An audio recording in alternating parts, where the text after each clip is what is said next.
បាទសូមលំអរកាយគោរពជំរាបសួរពុកម៉ែបងប្អូនដែលកំពុងតាមដានទស្សនាជាទីគោរពស្រឡាញ់រាប់អាននៅថ្ងៃនេះដែរក្រុមការងារយើងបានមកដល់ចំការមួយកន្លែងដែលមានទីតាំងស្ថិតនៅក្នុងឃុំសំពៅលូនស្រុកសំពៅលូនខេត្តបាត់ដំបងខ្ញុំឃើញថា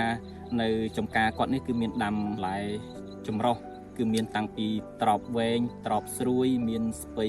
ក្តោបមានត្រសក់មានម្ទេសផ្លោកមានម្ទេសគុយទាវហើយបច្ចុប្បន្ននេះគឺកំពុងតែជួបបញ្ហាមួយលើដំណាំត្រប់របស់គាត់ដើម្បីចង់ឲ្យដឹងច្បាស់ចង់ឲ្យថ្នាក់ជួយប្រាប់បន្តិចមកថាអាហ្នឹងវាបណ្ដាលមកពីអីហើយតើយើងមានវិធីសាស្ត្រការពារបែបណាដែរបាទសម្រាប់ផ្កានេះគឺវារងបំផ្លាញដោយពពួកស្បាត់ហលឡាវ៉ាតែវាបំផ្លាញទៅលើផ្កាវាស៊ីផ្កាហើយចាប់ដើមវាពងដាក់ផ្កា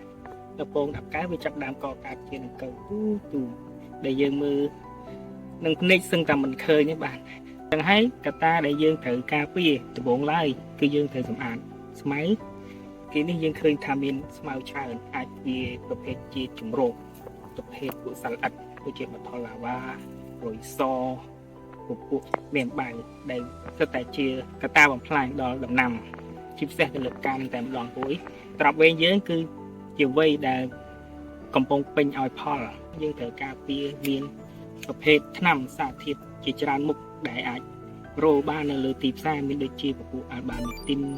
ពួកអ៊ីមីរ៉ាក្លូព្រីតពួកអាសេតាមីព្រីតឬក៏សៃពើមេត្រីនដែលយើងអាចការពារមុនបានអំឡុងពេលដែលវាឲ្យការគឺតាក់តែងមេឃដូចជាមេឃចាស់ចាស់ឬស្លឹកចាស់ចាស់យើងកាត់ចោលដើម្បីបំផ្លាញជំរោគរបស់សត្វល្អិតនឹងផងដែរបាទសូមអរគុណសូមជម្រាបលា